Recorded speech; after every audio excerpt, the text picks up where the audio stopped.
After everything we just went through, I'm still feeling that knot in my stomach. 12 wins, a playoff run that felt different. And then, over time, another season ending with us watching someone else celebrate. It's exhausting, man. It really is. And now, the front office isn't just tweaking things. They're shaking the table. Something big is being talked about. Something aggressive. The kind of move that tells the entire league we're done being close. The kind of move that could completely change what this offense looks like next season. But it also comes with risk. Real risk. Before we get into it, if you're a real Bills fan who lives and breathes every snap like I do, hit that like button, subscribe to Bills Nation Update. This channel is brand new. We're pushing toward 2,000 subscribers, and we're building a real community of die-hard fans who actually feel this team. If that's you, you're in the right place. Now let's talk about what's being predicted, because this one is wild. First, we have to start with the reality of how this season ended. 12 wins, 5 losses, the number 6 seed. We battled all year, fought through ups and downs, and then we ran into the number 1 seed, the Denver Broncos. 33-30 in overtime. Divisional round, season over. And that was it. Another year without a Super Bowl. Another year of so close. And the front office decided that close wasn't good enough anymore. Sean McDermott is out.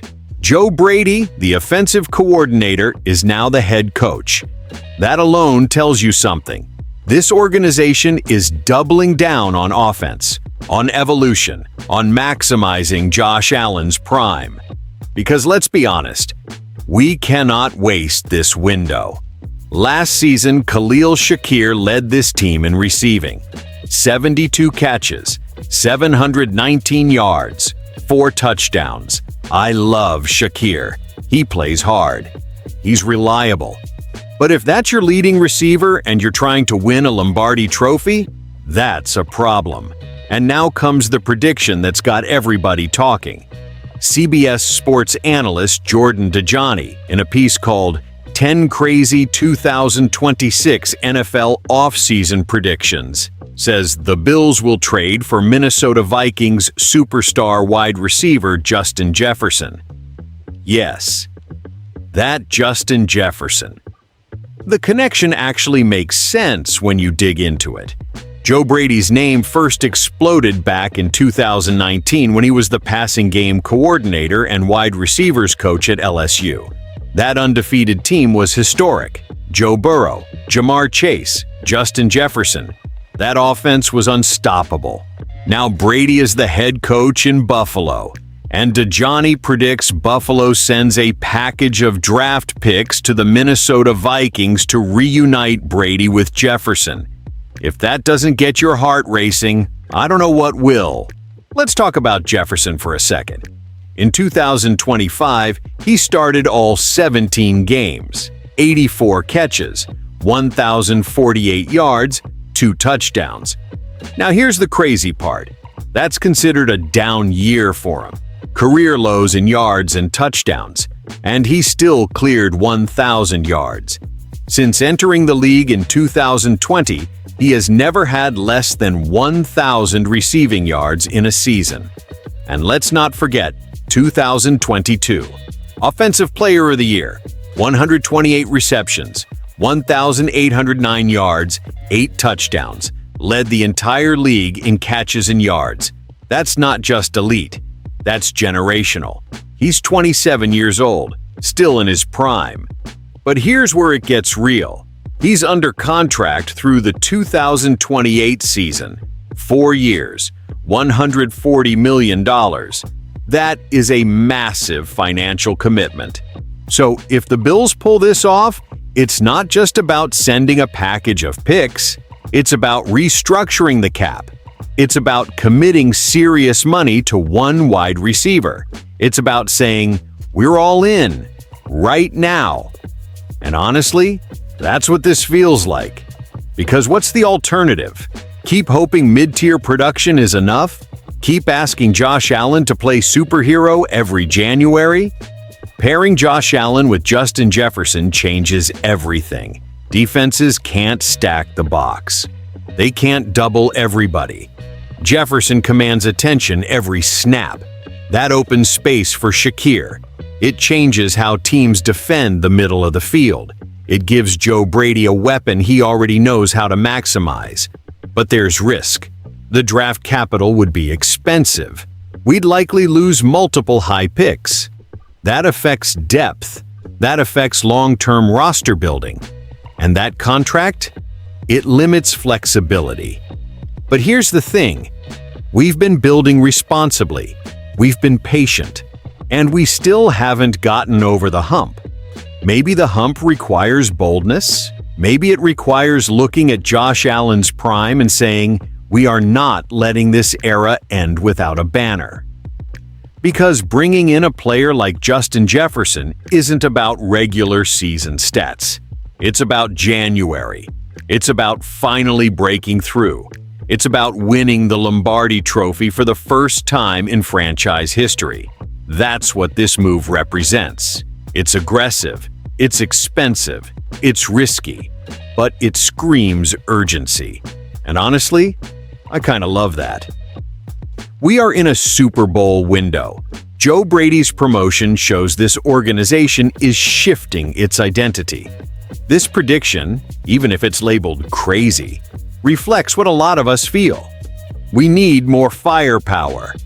We need someone defenses fear. Justin Jefferson is someone defenses fear. Now I want to hear from you. Would you trade the picks? Would you take on the $140 million contract? Or is that too much? Drop your thoughts in the comments. Let's debate this like real Bills fans. Because I'll be honest with you, as a fan, this one messes with my head in the best and worst way. The emotional side of me? The part that has lived through 4 straight Super Bowl losses in our history, the drought years, the almost seasons, the heartbreak in January. That side says you do it. You absolutely do it. You don't hesitate. You don't blink. You push the chips to the center of the table and you go get Justin Jefferson. Why? Because Josh Allen is not just a good quarterback. He's a generational quarterback, and those don't come around often. Windows close fast in this league. We've seen it happen to other teams. One injury, one bad cap year, one coaching mistake, and suddenly that Super Bowl window slams shut. Pairing Josh Allen with a receiver who has put up at least 1,000 yards every single season since entering the league, that changes the math in the AFC. That forces defenses to pick their poison. That gives Joe Brady, a coach who already has history with Jefferson, a weapon he knows how to unleash. And that connection matters. 2019 at LSU wasn't random. That offense was historic. Chemistry like that isn't easy to recreate, but when it's already there, that's powerful. But then there's the rational side of me. $140 million is not pocket change. That's franchise-defining money. That's cap flexibility. That's depth. That's future draft planning. And the picks you'd have to give up? Probably multiple high selections. That impacts the roster for years. We've built this team through smart drafting and development. You can't ignore that. And here's the real question. Is one superstar receiver the final piece? Or are we one elite receiver plus more away? Because if you trade those picks and commit that money, you better be right. There's no halfway. There's no, let's see how it goes. It's a full commitment to win now. So, what do I think? I think this franchise is at a crossroads. Firing Sean McDermott, promoting Joe Brady. That already signals urgency. That already tells you ownership is tired of being close. If that's the mindset, then going after Justin Jefferson fits perfectly with that aggressive shift. Personally, If the price is high but not reckless, I do it. Not because it's flashy, not because it wins headlines, but because I refuse to look back 5 years from now and say we didn't do everything possible to maximize Josh Allen's prime. We've been patient. We've been calculated. Maybe now it's time to be bold. That doesn't mean blind. It means strategic aggression. If this move happens, it sends a message to the entire league. Buffalo is not rebuilding. Buffalo is not resetting. Buffalo is coming for the Lombardi Trophy right now. And as a fan, that fires me up. But I want to know if you feel the same way. Are you all in? Or are you protecting the future? If you enjoyed this breakdown, hit that like button. It helps more than you think. And if you're a diehard who wants real, honest, emotional Bills talk, not corporate takes, subscribe to Bills Nation Update. We're a brand new channel pushing toward 2,000 subscribers, and every single one of you helps build this community. Let's see what this front office does. Because one thing is clear, this offseason, it's not going to be quiet. Go Bills!